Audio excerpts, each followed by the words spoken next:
todos este su espacio. La Fuerza de la Unión, una tribuna abierta a la sociedad democrática venezolana para compartir con todos ustedes, más allá de cualquier distingo puntual, partidista o ideológico, la angustia, la preocupación, la justa indignación por lo que ocurre en nuestro país y también la certeza, la confianza, la esperanza de que trabajando juntos, de que remando unidos y en la misma dirección, seremos capaces de construir la Venezuela de trabajo y de respeto, la Venezuela con alimentos y con medicinas, la Venezuela con democracia y con libertad, que todos necesitamos y que ciertamente todos merecemos. La Fuerza de la Unión es una presentación de frigoríficos NIS, el placer de la carne, ubicado en la planta baja del Mercado Municipal de Chacao. Es también una presentación de Supermercado Madrid, ubicado en la calle Páez de Chacao, diagonal a la Plaza Bolívar de ese municipio. Queridos amigos, llegamos al mes de mayo. Mes muy especial por muchísimas razones, ¿no? El Día del Trabajo, cosa muy importante. Este 1 de mayo fue particularmente importante porque se quedaron fuera de juego, pues algunas expectativas que resultaron infundadas en relación a la posibilidad de que el gobierno modificara sus presupuestos básicos en materia de política salarial.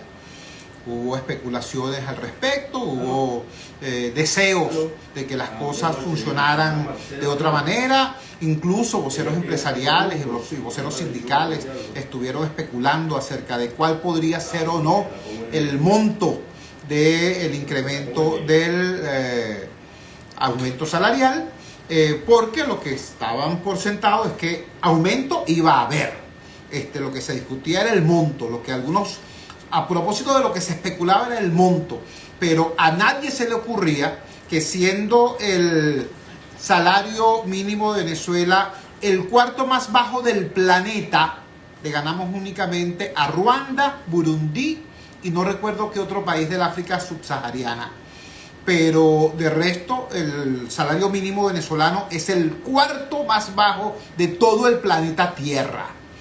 Nadie se imaginaba que el gobierno que decía que Venezuela se está arreglando iba a no incrementar el salario mínimo. Bueno, pues lo hicieron. No incrementaron el salario, hicieron un aguaje con los bonos tan mal hecho, tan mal implementado, que de la noche para la mañana siguiente modificaron el bendito decreto. Para que nos den, para tener una idea pues de lo que son los niveles de improvisación, de falta de profesionalismo en el manejo de situaciones tan delicadas. Vamos a hablar de inmediato con una dirigente sindical de verdad. Una dirigente sindical que ha estado en toda esta pelea en la defensa de los derechos de los trabajadores, ha estado utilizando todos los instrumentos. Cuando ha habido que protestar, ha estado protestando en la calle. Cuando ha habido que negociar, ha estado sentada en la mesa de negociación. Cuando ha habido que viajar, ¿no?, y plantearle a la gente de la OIT en su cara la verdad de lo que está ocurriendo en Venezuela, lo ha hecho también. Así que su voz es una voz tremendamente autorizada. Tenemos en línea a Leida Marcela León. Ella es presidenta de la Central Sindical ASI. Y repito, es eso, pues una voz autorizada, no solamente por su representatividad gremial, sino porque tiene autoridad moral para hablarnos de este asunto. Leida Marcela, muchísimas gracias, querida amiga, por atender esta llamada desde el Gigante Rumbo. Muy buenas noches. Danos, por favor, lo que es tu balance personal de la jornada de ayer, de lo que ha significado para ti estos anuncios de la política antisalarial del gobierno. Bueno, y dinos cuál es desde tu punto de vista el nuevo horizonte de lucha del movimiento de los trabajadores venezolanos. Buenas noches, te escuchamos. Muy buenas noches, Chuo. Gracias por la invitación. Un gran abrazo de fuerza, coraje y valentía y de esperanza a la clase trabajadora venezolana que hoy está triste por esta política improvisada e irresponsable que nos despoja de los derechos laborales y constitucionales que nos corresponden, pero además de derechos adquiridos, derechos progresivos, derechos irrenunciables e intangibles. Realmente para nosotros el término que le dimos fue lunes negro salarial.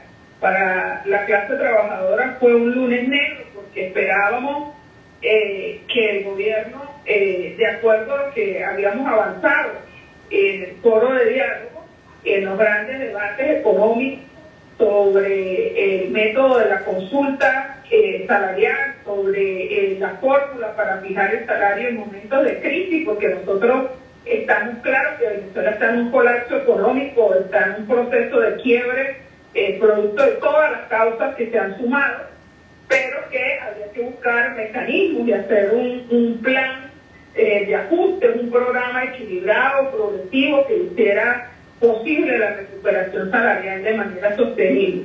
Realmente ayer nos quedamos asombrados de que, y consideramos que se le dio un golpe a la mesa de diálogo, porque las propuestas que hizo Fedindustria, Fedecámara, las centrales sindicales y la central ASI, y que el presidente solo acepte y reciba una comunicación de la central bolivariana con una receta muy mal planteada, porque ninguna de las propuestas presentadas realmente son efectivas. Cuando nosotros sacamos las cuentas y llevamos a números, los trabajadores del sector público, todos quedamos igual en 130 bolívares en el salario, lo cual implicó que la política de ayer fue una política de bonificación del salario, que nosotros hemos luchado por muchos años para salarizar los bonos. Y después de tener salarizados los bonos, nos encontramos que vuelven y retroceden. Entonces, creemos que hay un programa ajuste, pero del ajuste para más. Entonces, teníamos en el sector público un salario de 130 bolívares, que equivale, ayer equivalía a 5.25 dólares, porque estaba a 24.75, hoy cerró el dólar a 24.81, quiere decir que ya hoy perdimos, y quizás en unos días ese salario de 5 dólares ya va a existir y no sé qué va a ocurrir en Venezuela. Entonces, nos encontramos que cobrábamos 130 bolívares, que eran 5.25 dólares, que cobrábamos 45 bolívares de cestatique, que eran 1.81 dólares, y que cobrábamos un bono de guerra. En abril, yo por ejemplo cobré 1.100 bolívares, 24, que son 44,44 dólares. Entonces yo estaba cobrando 51,5 dólares todos los trabajadores del sector público básico. Y hoy, 2 de mayo, con un salario igual de 130 bolívares, que ya se me devaluó de 5.25 a 5.23 dólares, con una cestatique de 40 dólares y un bono de guerra de 30 dólares, hoy empezaría a cobrar 75,23 dólares. Como ya yo tenía mi salario de 130, pues realmente el aumento en bono, no el salario, fue de 18,5 dólares. Eso fue lo que se dio en bonificaciones a la administración pública. En el caso del sector privado, venían ganando solo el salario de 130 bolívares y los 45 bolívares de cestatique, porque el sector privado no cobra el bono de guerra económica. Sabemos que en el sector privado hay un promedio salarial de 120 dólares, pero son unidades de pago más no unidades de cuenta. Entonces el sector privado estaba en 7,06 dólares y ahora, al agregarle el cestatique de 40 dólares, el sector privado quedó en 45,23 dólares, pero no tiene bono de guerra económica. En el caso de los jubilados del sector público, entre el salario y el bono de guerra, estaban cobrando 36,25 dólares. Hoy, luego de que ayer primero dijeron que era 20 el bono de guerra, esta mañana el presidente amaneció más bondadoso y dijo que 30, y hoy en la tarde el ministro del Trabajo dijo que 49, quiere decir que los jubilados estarían cobrando 54,23, y el aumento realmente en bonos para los jubilados sería de 17,98. Es decir, que el promedio de aumento al sector público y al sector privado no son sino 18 dólares de bonificación. Y en el caso de los pensionados, venían cobrando 19,95 dólares entre el salario y el bono de guerra, porque tampoco tienen cestatique, y hoy el ministro del Trabajo dijo que los pensionados tendrán un bono de guerra de $20, lo cual implica que van a cobrar 25,23 dólares. Pero como ya cobraban 19,95, pues realmente el aumento para los pensionados no es sino de sencillamente $5,28. Dios. Entonces, como vemos, hay un gran engaño y una simulación de que son unos grandes bonos y realmente no son sino $18 para el sector público, $18 para los jubilados y 5,28 para los pensionados, que a la larga son simplemente bonificaciones. Esto no es una política salarial, pero más aún, el presidente habla de que el ingreso vital de emergencia es la suma del bono de guerra más la prestatica. Y aquí hay una incoherencia muy grande, la que tenemos que estar muy alerta, porque si bien es cierto, el bono de guerra, si es un beneficio social, el bono de guerra es un ingreso de emergencia que lo recibe no solo la fuerza de trabajo activa, jubilada y pensionada, sino todo el que esté inscrito en el sistema patria.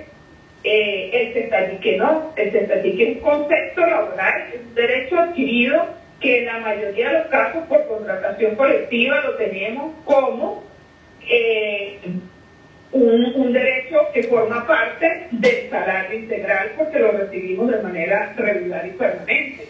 Entonces, que hoy nos digan que es una bonificación de emergencia el cestatique, no lo podemos aceptar, y es una gran desmejora que se pretenda que el cestatique no forma parte del salario de los trabajadores cuando tenemos años en este proceso. Para quienes se incorporan recién a la transmisión, debo informar, estamos conversando con Leida Marcela León. Leida Marcela León es presidenta de la Central de Trabajadores ASI y es una de las voces que ha estado pugnando, trabajando, presionando en diversas instancias de presión en la calle y también en las mesas de negociación para lograr un cambio en la política salarial del gobierno, cambio que al parecer estaba palabreado y a última hora fue echado atrás con los anuncios del día de ayer. Nos está aclarando Leida Marcela León que la verdad verdadera es que los distintos factores de la producción, trabajadores activos y jubilados, tanto del sector público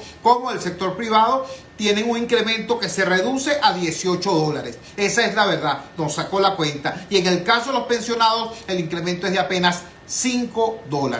Es la información que nos da Leida Marcela León. Finalmente, Leida, insisto en la segunda parte de la pregunta. ¿Cuál es el horizonte de lucha que se plantea entonces a los trabajadores y a los jubilados y a los pensionados ante esta nueva situación? ¿Cuál es la agenda a seguir de inmediato? Porque los discursos pasan, pero el hambre sigue, como decía aquel célebre cómico venezolano. Así es. Para nosotros esta es una provocación, quizás para que nos retiremos del diálogo, pero no vamos a ceder, vamos a continuar en la mesa dialogando y en la calle protestando. Vamos a reunirnos con el Comité Ejecutivo Nacional ampliado, vamos a debatir el tema, también nos vamos a reunir con las otras centrales y movimientos sindicales venezolanos, nos vamos a reunir con los empresarios y vamos a definir una estrategia unitaria, porque esto merece que haya una reunión con el presidente de la República y vamos a solicitar esa reunión, vamos a hacer acciones, movilizaciones, vamos a hacer actuaciones jurídicas porque se ha ido a lo que la ley prohíbe, que es una reforma en perjuicio. La ley y la jurisprudencia venezolana establecen que reformar para desmejorar derechos no es posible.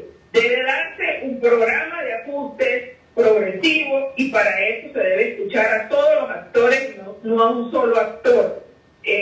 Nosotros creemos que debemos seguir presionando para que el gobierno nacional regrese el diálogo de México y haya un acuerdo que permita la recuperación económica sana, que se flexibilicen las sanciones y que pueda haber ingresos no a través del mercado negro que nadie controla y que genera mayor corrupción y que el presupuesto nacional se hace cada vez más deficitario, sino que por el contrario haya una política de ingreso que incluya un control de la inflación, un control de la devaluación de la moneda y un control de precios. Mientras esto no existe salario en Venezuela, no hay capacidad de ahorro, ni mucho menos prestaciones sociales. Las prestaciones sociales y el salario hoy se pulverizaron.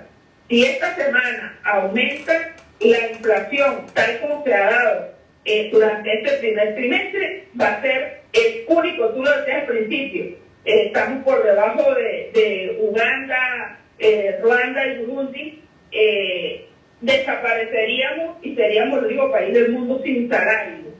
Esto sería un mal precedente para un gobierno que ha dicho siempre que es pobrerista y un mal precedente cuando el propio presidente Chávez salarizó todos los bonos para recuperar el poder y las prestaciones sociales de los trabajadores. Entonces, la estrategia es unidad, organización, acciones legales, acciones nacionales, internacionales y hablar con el presidente de la República, que nos escuche a los demás actores y que no escuche un solo actor y por supuesto presionar para que en el diálogo de México haya una respuesta urgente para que la clase trabajadora pueda recuperar los derechos que merece por haber nacido en un país rico, en un país que merece gerentes probos y honestos que garanticen el bienestar de la población.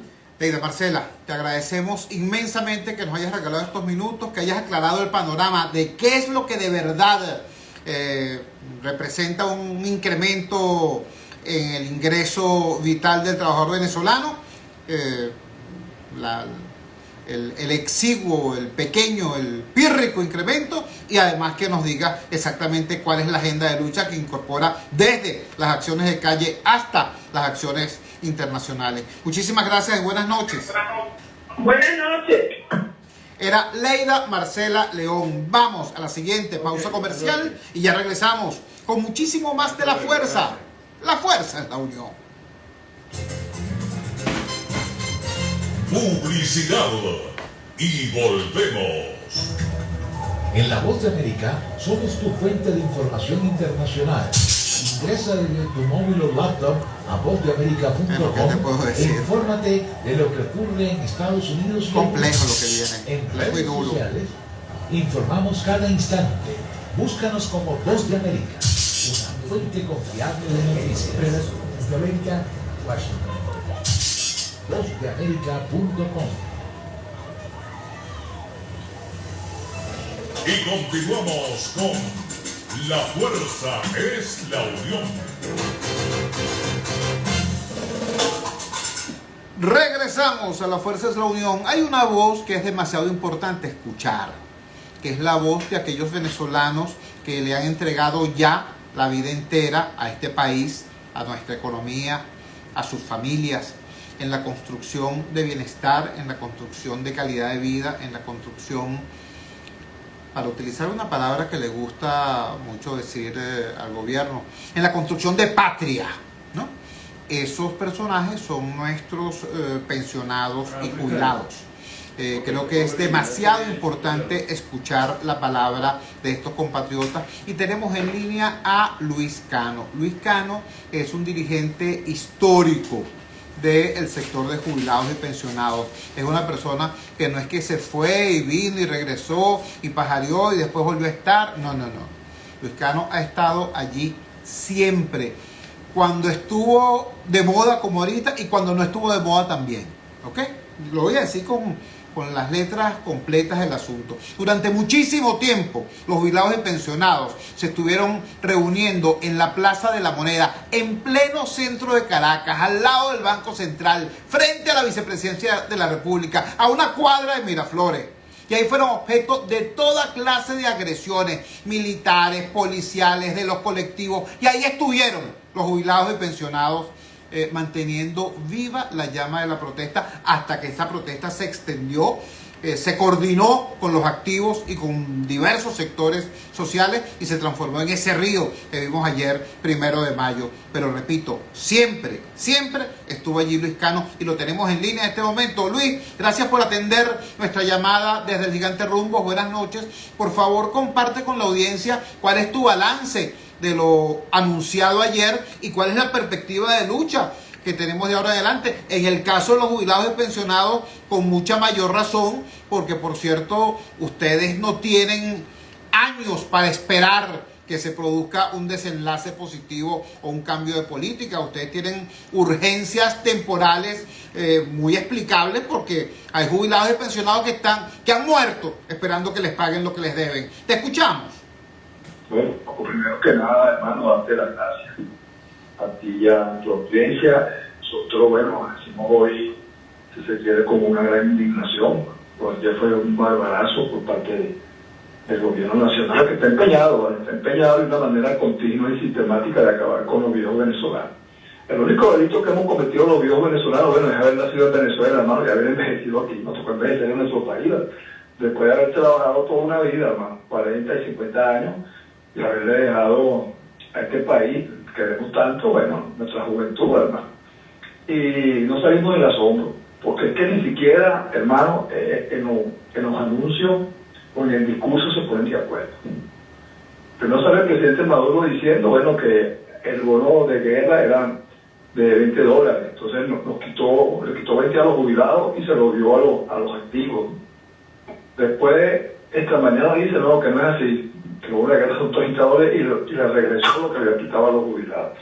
Y esta tarde el señor Francisco Toledo diciendo que son $49 de bonificación, ¿no? Nosotros, en Venezuela no, hay que ser honesto, en Venezuela no hay salario. En un país tan inestable, hermano, como es Venezuela, económicamente, aquí cualquier brisita sube el dólar, el salario mínimo está en $5, desaparece el salario mínimo. Vamos a tener salario mínimo de $0,00009.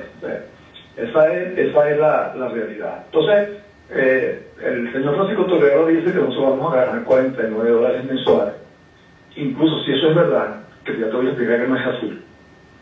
La Comisión de Derechos Humanos de la ONU determinó que una persona que gane $1,95 diarios ya está en pobreza extrema. Y si tú multiplicas eso por 30 días, eso te da $57. O sea, que esos $49 que está hablando el señor Francisco Toledo, que se quedan cortos, y no son 49. Porque un pensionado, cobra 130 bolívares. Y si tú a eso le sumas los $30, eso te da $34 mensuales. Eso viene siendo diario $1.20. Ahora yo quiero que el presidente de la República y su combo ejecutivo nos diga quién puede vivir en Venezuela y más a nuestra edad con $1 diario. O sea, que me explique cómo hace uno para poder comer, para poder adquirir su medicina, para poder trasladarse con ese dólar, con $1 diario, hermano. Entonces, nosotros seguimos denunciando a este gobierno, porque este gobierno es un gobierno maquiavélico, chulo. Un gobierno que no tiene clemencia. Es un gobierno que, cuando tú crees que ya ha dado lo peor, te sorprende. O sea, nosotros amanecimos hoy en un asombro porque vemos la capacidad que tiene el gobierno, hermano, para destruir al gobierno venezolano, hermano.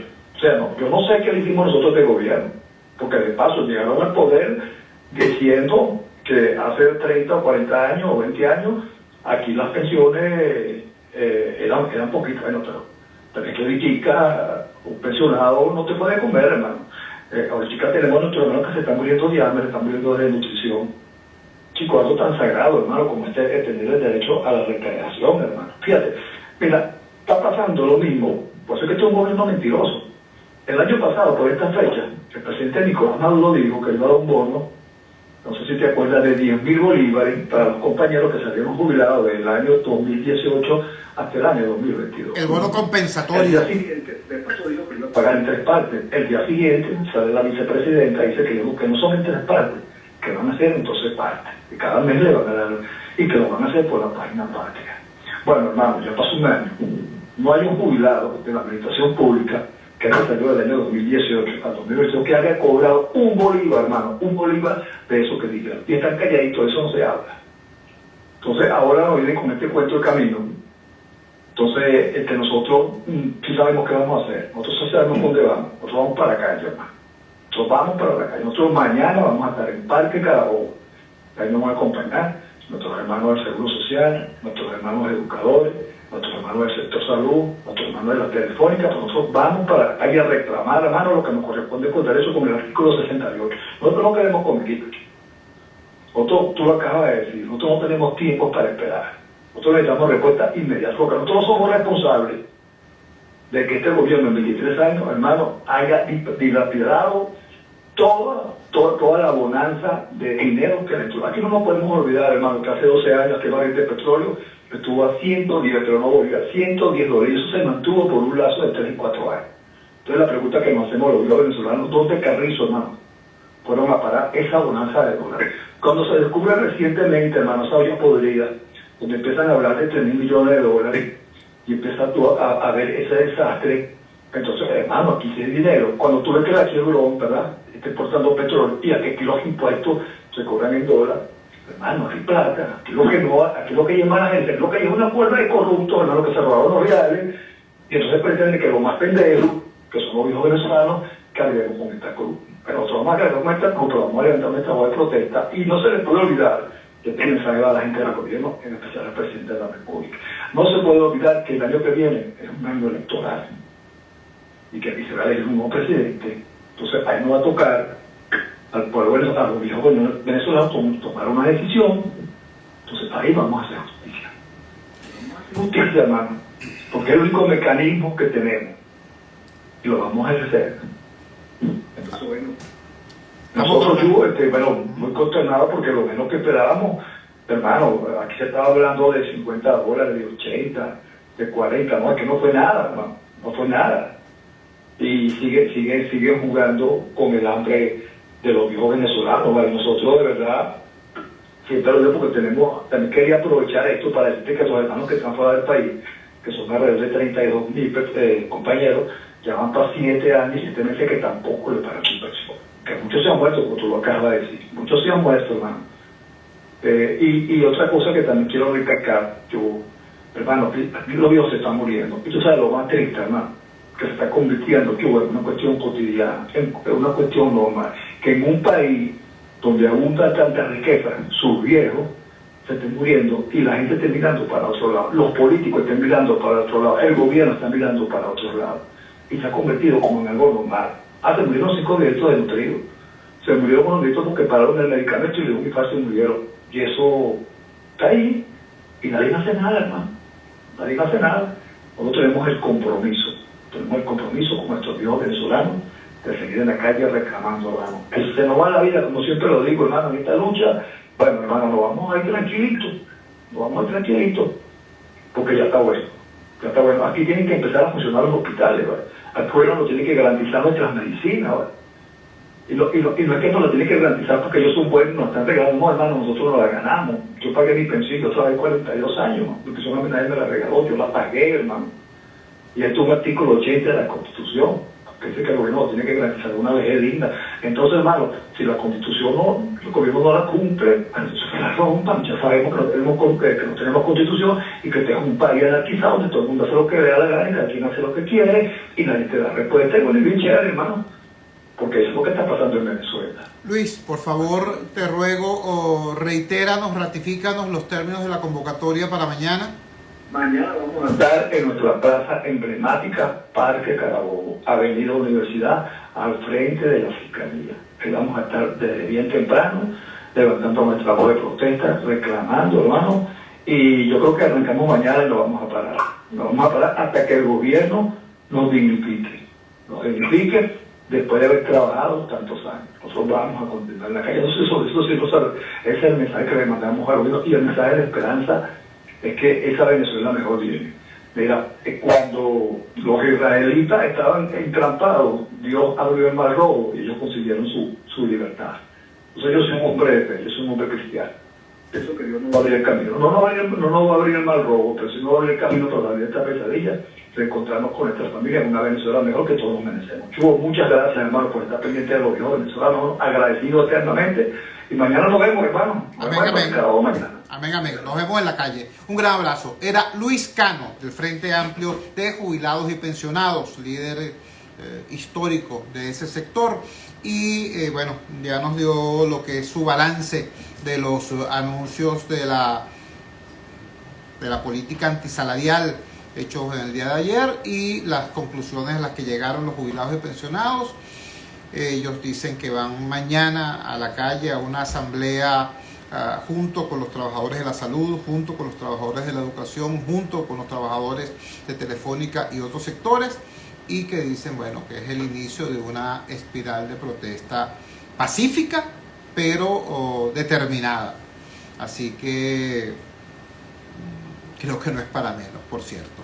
Cuando son las 8:31 de la noche capitalina, vamos a la siguiente pausa comercial, vamos a identificar la valiente señal del gigante Rumbos y al retorno vamos a estar trabajando un tema extremadamente complicado, porque si bien todo esto que está ocurriendo, bueno, porque no hay real supuestamente, porque dilapidaron la gigantesca fortuna que ingresó a este país durante los años de la burbuja petrolera, casi 10 años de altísimos ingresos petroleros. Eso se esfumó por incompetencia, por mala gerencia, por corrupción masiva. Todo eso se espalilló, pues. Entonces, bueno, no hay real. Pero entonces resulta que ahora estamos enfrentando una situación extremadamente difícil, extremadamente compleja. El gobierno norteamericano anunció que va a permitir que los acreedores de Venezuela puedan en efecto rematar Citgo para cobrarse las acreencias, por un lado. Y por otro lado, determinaron que van a reconocer, los tribunales norteamericanos van a reconocer como ente con capacidad de negociar la deuda venezolana a la Asamblea Nacional electa del 2015, es decir, a un poder que no tiene poder, a una gente que independientemente de su discurso político y de las intenciones que pudieran ser buenas, malas o regulares, sencillamente no tienen cómo efectivamente garantizar la defensa de los bienes de la nación. Y además, por cierto, hay que decirlo, pues, estamos hablando de la misma asamblea que designó a los gerentes que espalillaron monómeros y que después fue incapaz de sancionar ese desaguisado. Esa es la gente que acaba de recibir el empoderamiento por parte del gobierno norteamericano para la supuesta defensa de la posición venezolana ante esta situación tan comprometida. Vamos al corte entonces y al retorno vamos a estar hablando de esto, que implica la posibilidad cierta de que toda Venezuela se vuelva bastante más pobre de lo que ya es hoy. Así que imagínense entonces qué dinero va a haber para pagarle a jubilados, a pensionados, a trabajadores activos si esta desgracia en efecto se produce. Vamos al corte, ya regresamos. Ya regresamos con La Fuerza es la Unión. Todos los días, amigo, ¿cómo estás? ¿Cómo te va? a 2 de la tarde, ¿Me escuchas bien? con su cantante favorito. Yo te escucho con una campana, perfecto. En un minuto estamos al aire, pero preferí llamarte de una vez. ¿Oíste? ¿Esperas en línea? Gracias. 2 éxitos y un artista. Por el gigante Rumbo. Siempre contigo, gigante.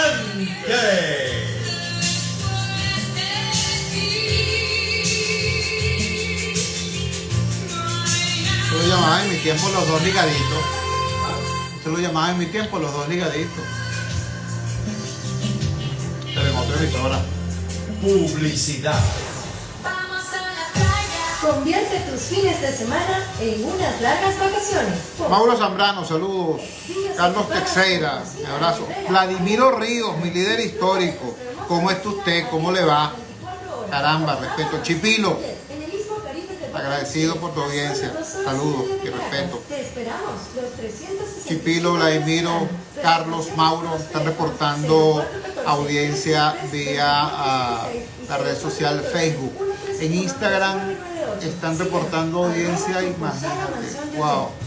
Iván Sar, MG Pérez, Miguel Pérez, Paco Rodríguez, John Carlos, Damián Perdomo, Elisabetta Chirivela, Judith Gómez, Norelquis, Nancy Hernández, Pedro Alf,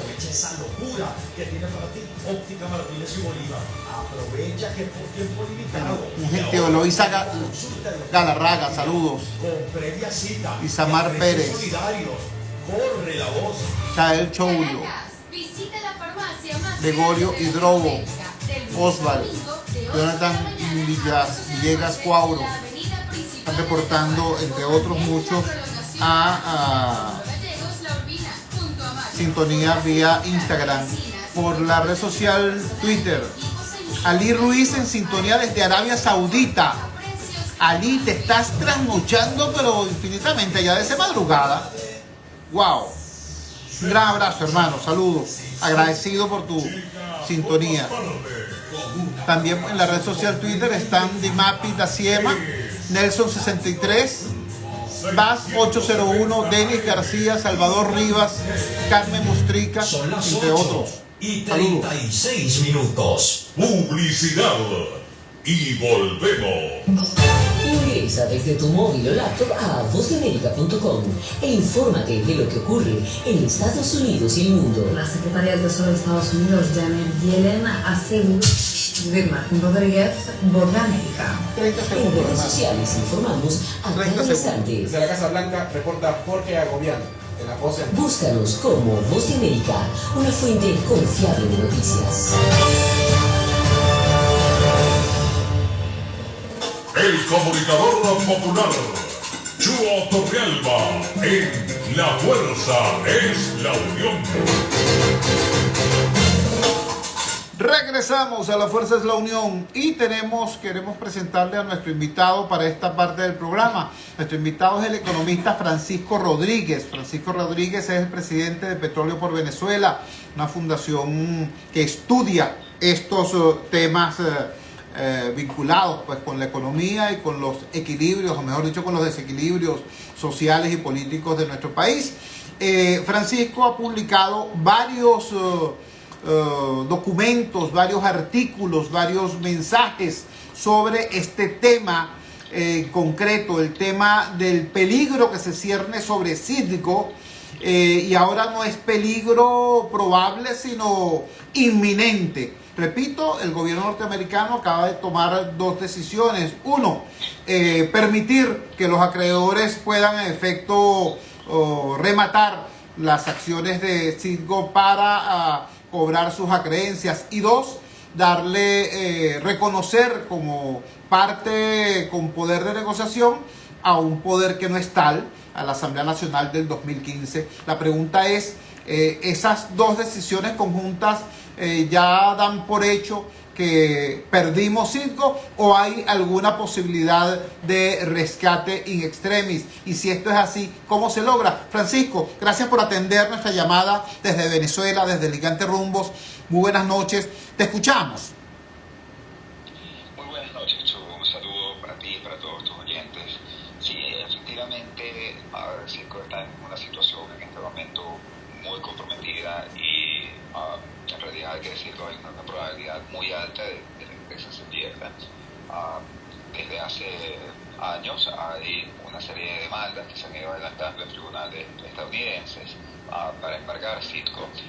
Esas demandas vienen de algunos acreedores, no de todos los acreedores, porque son acreedores particulares que pueden, cuyas creencias tienen características muy específicas, que pueden hacer que se materialicen en una orden de embargo contra Citgo. Y bueno, lamentablemente aquí se cometieron muchos errores en el manejo de este tema, tanto por los representantes legales del gobierno de Maduro como por los representantes a partir de 2019 legales del gobierno interino.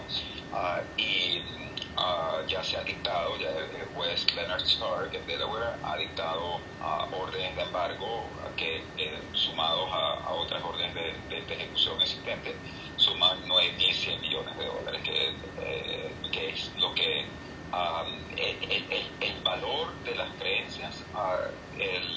que se deberían pagar para evitar que el circo sea vendida, sea subastada.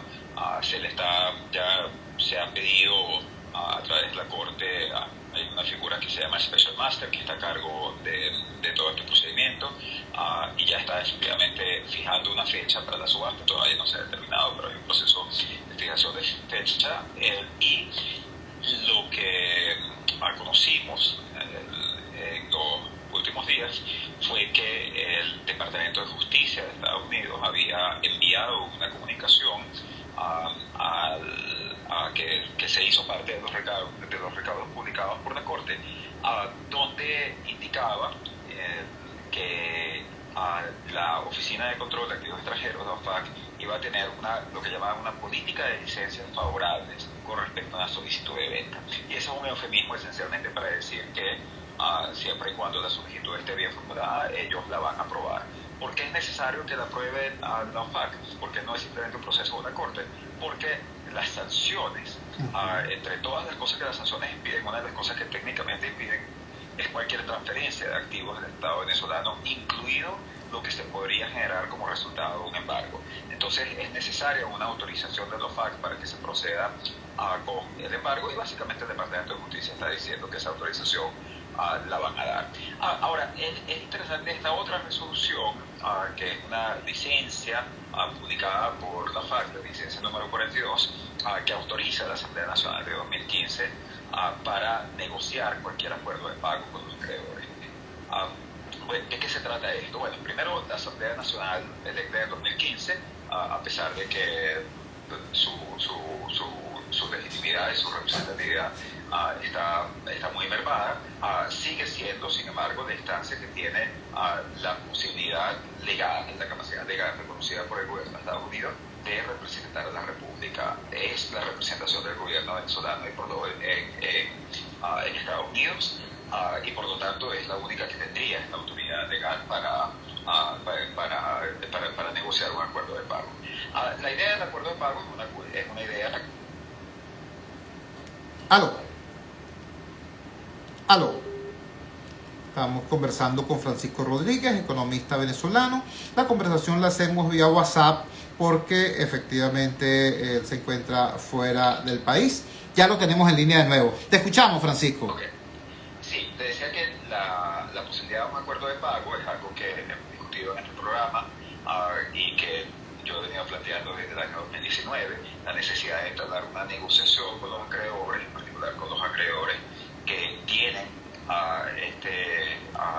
estas características de la deuda que les dan derecho de embargo a circo y llegar a un acuerdo de pago con ellos, que no necesariamente es algo que tiene que ser un pago inmediato, puede ser un pago a lo largo del tiempo, un pago a través de un cierto plazo de tiempo,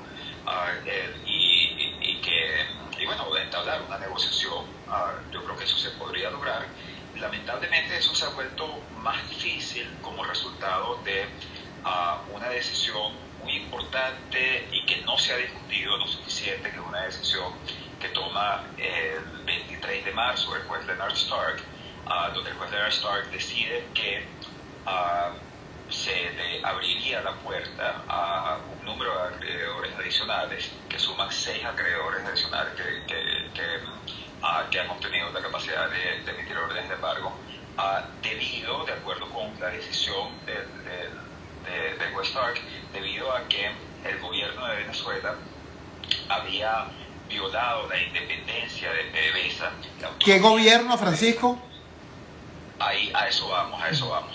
Porque la determinación de violación de autonomía, que es lo que permite que estos acreedores obtengan órdenes de embargo, fue hecha sola y exclusivamente durante los años 2021 y 2022, que eran 2 años que correspondían a la evaluación de la Corte y por lo tanto se refirieron solamente a las actuaciones del gobierno interino. Si bien el juez determinó que también se habría cumplido si hubiesen estado hablando de Maduro, lo que fue relevante desde el punto de vista jurídico fueron las actuaciones del gobierno interino.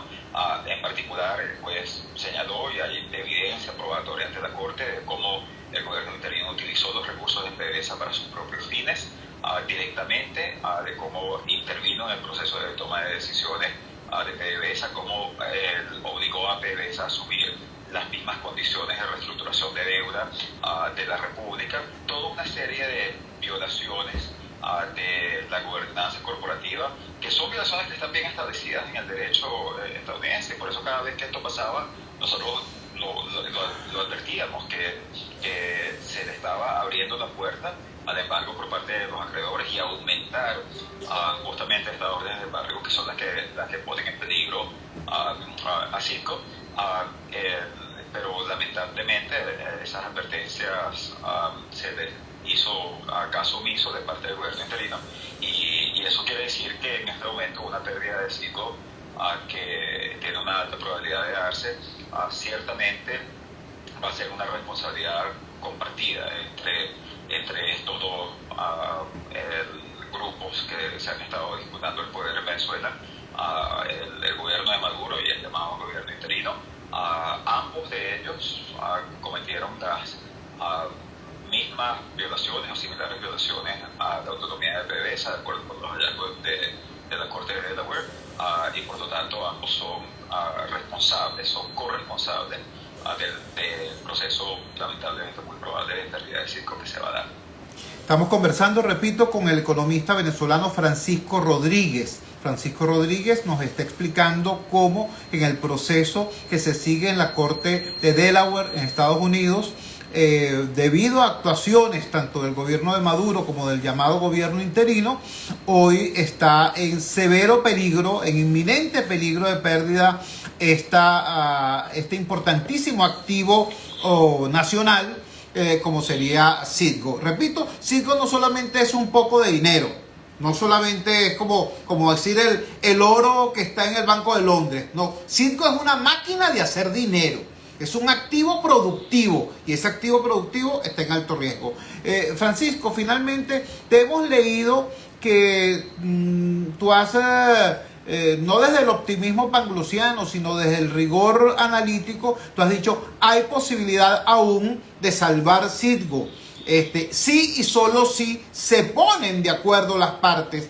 ¿Qué significaría un acuerdo de las partes? ¿En qué se concretaría para poder intentar esta labor de salvataje? Sí. Bueno, lo que hay que hacer para salvar a Citgo es negociar con los acreedores. Y para negociar con los acreedores hay que tener capacidad de pago. Ahora, como tú bien señalas, Citgo tiene una cierta capacidad, porque Citgo es una empresa que ha generado en el último año 2.800 millones de dólares de ganancias anuales. Entonces eso le da una capacidad, un flujo financiero con el cual se podría respaldar un acuerdo de pagos. El problema es que precisamente por estos errores del gobierno interino se le ha abierto la puerta judicialmente a un conjunto de nuevos acreedores que pueden seguir creciendo. En este momento son 9.100 millones de dólares, pero esto puede seguir creciendo porque esencialmente lo que permitió la decisión de West Ark es que todo el que tenga una deuda de Venezuela se la puede cobrar con Citgo, y eso en realidad eso no funciona así normalmente. Normalmente, si yo tengo una deuda de Venezuela y a mí el que me debe la República de Venezuela, eso es diferente de Citgo, que es una compañía que pertenece a PDVSA, que jurídicamente es una entidad distinta de la República.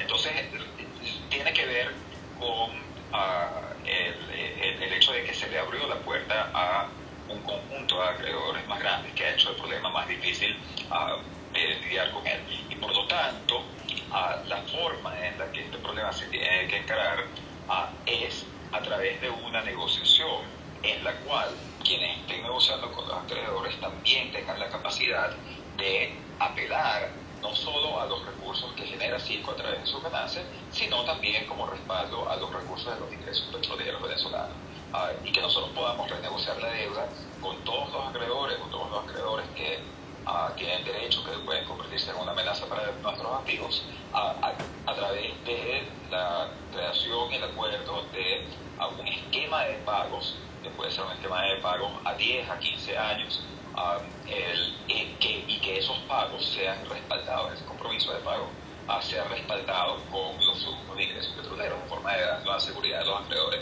de que efectivamente la República les va a pagar. Ese tipo de acuerdo es un tipo de acuerdo para el cual tú tendrías que poder en la negociación apelar a los ingresos petroleros que genera el país, que genera PDVSA, y por lo tanto sería necesario que se hiciese como un acto coordinado, negociado, acordado entre la oposición que maneja la representación del país en Estados Unidos y el gobierno de Maduro que maneja el territorio nacional y la producción petrolera. Por eso, desde el 2021, cuando comienzan las negociaciones en México, uno de los planteamientos que hacemos a través de la Fundación Petróleo por Venezuela es que se cree una junta administradora de activos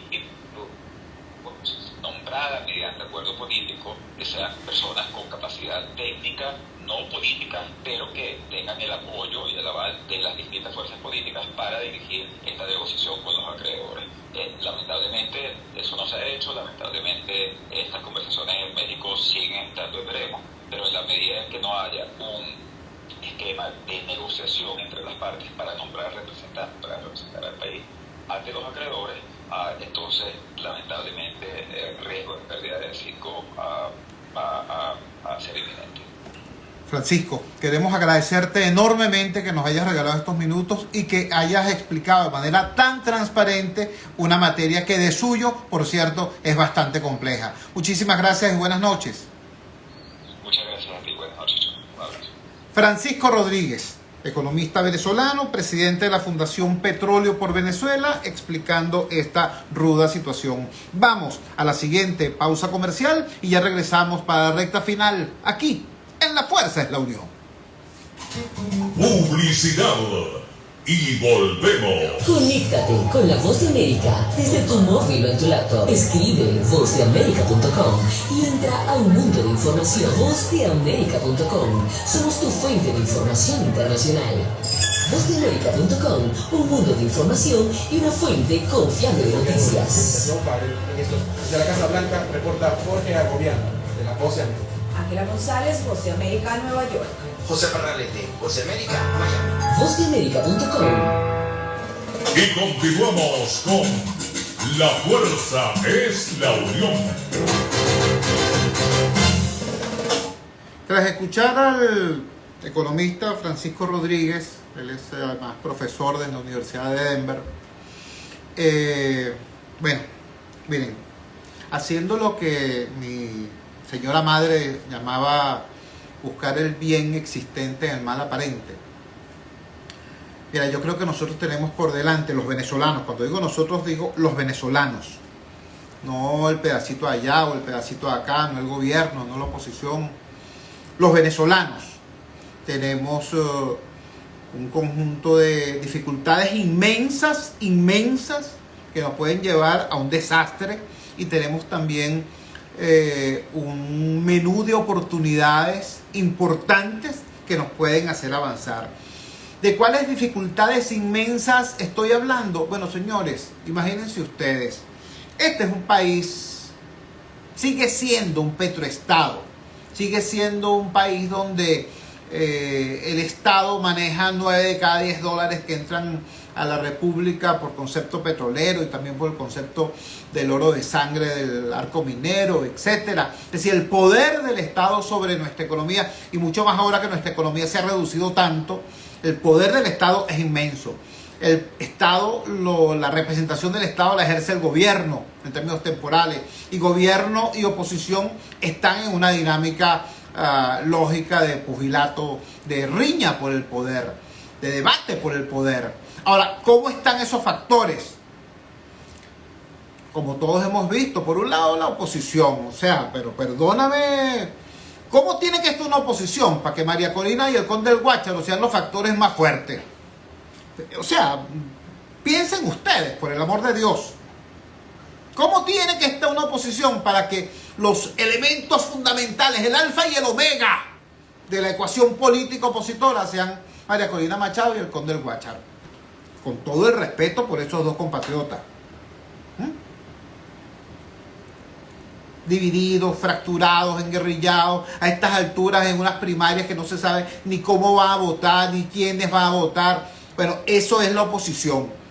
¿no? Acusándose mutuamente, no, que tú eres ladrón, no, que más ladrón eres tú. Esa es la oposición. Y el oficialismo, porque tú me dices, no, que el oficialismo, que tal, que nosotros, tú sabes, poderoso, la revolución. No, chico, robándose los unos a los otros, persiguiéndose los unos a los otros, apresándose los unos a los otros. Una cosa terrible. Echándose dedos los unos a los otros, desde aquí o desde afuera. La última denuncia la hizo el fiscal general de la República, ¿no? Que un ex camarada, ex alcalde de Guanta, había contratado a unos sicarios para asesinarlo a él y a otra fiscal y a 2 dirigentes sindicales del estado Anzoátegui. ¿Qué tal? O sea, ya no se trata de que, no, que los opositores, aquellos, que si el desembarco no sé dónde, que si el contrato de no sé quién, que si los drones, no. Ya es un tema de los debates entre los chavistas y los exchavistas, los maduristas y los chavistas, los corruptos de un lado, X. Entre ellos, pues. Entonces, esos son los problemas. Esos son los problemas. Los dos sectores que se están debatiendo, que están en pugna por alcanzar el poder, están en ese estado de deterioro y de desmantelamiento agresivo. ¿Ves? Pero por otro lado, tenemos oportunidad. Por un lado, fíjate, toda esta cosa torpe, ridícula que ha hecho el gobierno, permitir que se levante esta expectativa en torno al incremento salarial, porque ellos lo permitieron, porque ellos hablaron con los empresarios, ellos hablaron con los trabajadores, repito, ellos permitieron que se levantara esa expectativa en torno a un incremento salarial para después echarlo para atrás y generar esta sensación de rechazo incluso en sus propias filas. Todo el mundo vio el video de la marcha chavista, donde Maduro dijo, y aquí tengo esta maravilla, a ustedes les gusta, y todo el mundo le dijo no. Entonces el tipo dijo, aprobado. Una cosa extraña, ¿eh? Pero incluso eso tiene un elemento, bueno, para verlo, para estudiarlo, para discutirlo. El chavismo nunca ha sabido ir a una campaña electoral sino echando mano, ¿no? Y tirando la casa por la ventana, echando gasto público, abusando del gasto público. Nunca han sabido hacer una campaña electoral sino así. Bueno, aquí están a las puertas de una campaña electoral y los tipos más bien, mira, no aumentan salario. Lo suelto y lo digo solamente allí. Yo no estoy diciendo que eso merezca aplauso. Yo estoy diciendo que es una conducta atípica del gobierno. Por un lado. Por otro lado, esto que nos acaba de plantear Francisco Rodríguez, plantea ya no la posibilidad, sino la necesidad de que gobierno y oposición, no es que se sienten, no, vale, que se paren y se pongan a trabajar juntos y a trabajar a todo vapor, porque si lo hacen, quizás haya una posibilidad, apenas una posibilidad de no perder Citgo. Y Citgo es demasiado importante, no para Maduro, no para la oposición, para la nación venezolana. Repito, Citgo no es un puño de real que esté en un sitio, no es el oro en el Banco de Londres, no, es una máquina gigantesca de hacer dinero. Citgo es un conjunto de refinerías que están en Estados Unidos, diseñadas específicamente para procesar el petróleo venezolano.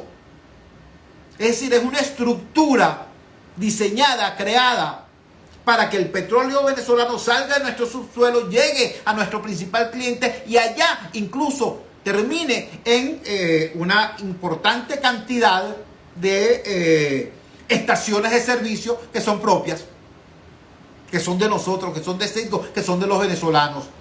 Entonces, repito, existe una, quizá tenue, posibilidad de no perderla. Está en peligro por errores del gobierno de Maduro y por errores del gobierno interino. Así que después pueden discutir de aquí a la eternidad quién es el culpable. Pero la posibilidad de rescatarla también está en manos de ambos, si se ponen de acuerdo. Entonces el tema del diálogo deja de ser una habladera de paja y pasa a ser una necesidad existencial de la República. Una oportunidad. una oportunidad para esos actores políticos y para todos los venezolanos.